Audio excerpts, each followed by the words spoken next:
Welcome back, everyone, to our brand new series titled Tapping Into Your Tefillah. And I want to thank Torah Anytime once again for posting.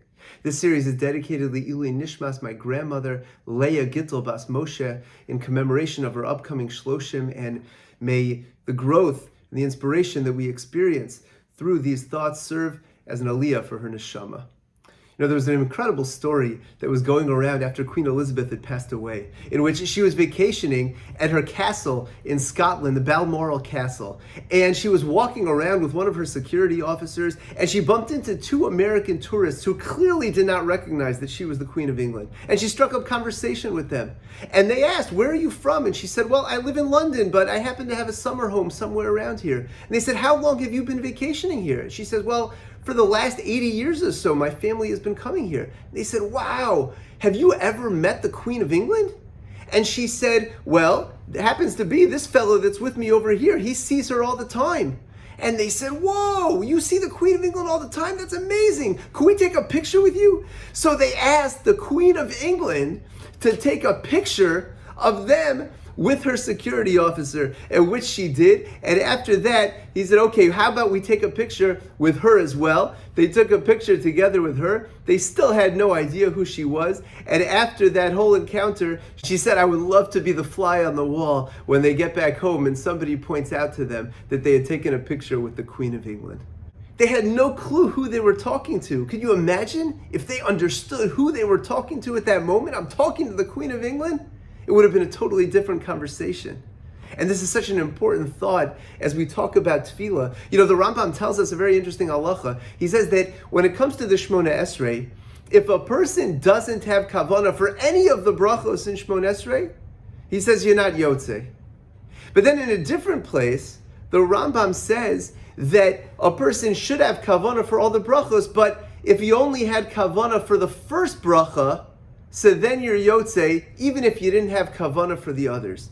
And Rav Chaim Brisker pointed out that it seems to be a stira, seems to be a contradiction in the Rambam. In one place he says that if you don't have kavanah for any one of the brachos, you're not yotze.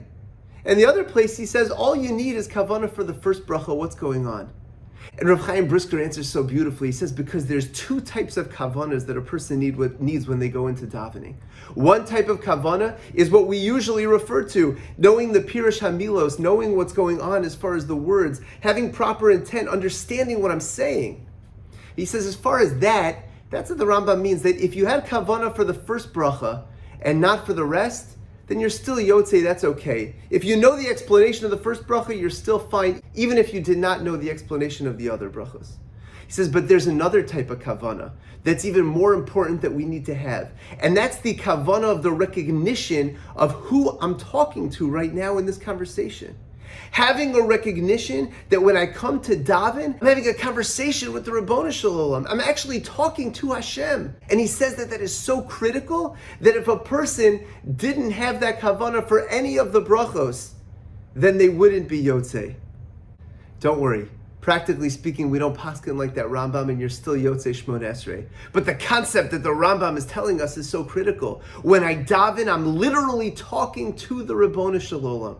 I'm able to tell him all that I need. I'm able to recognize that every single thing that I have in my life is coming from the Ribono Shel Olam, as I'm actually talking to him, who provides me with everything. And the Shulchan Aruch tells us an important tip that we should try to do before we start davening, to take a little bit of time just to think about this idea, even just a few moments, a few seconds, just to recognize, hey, I'm about to have a conversation with the Ribono Shel Olam.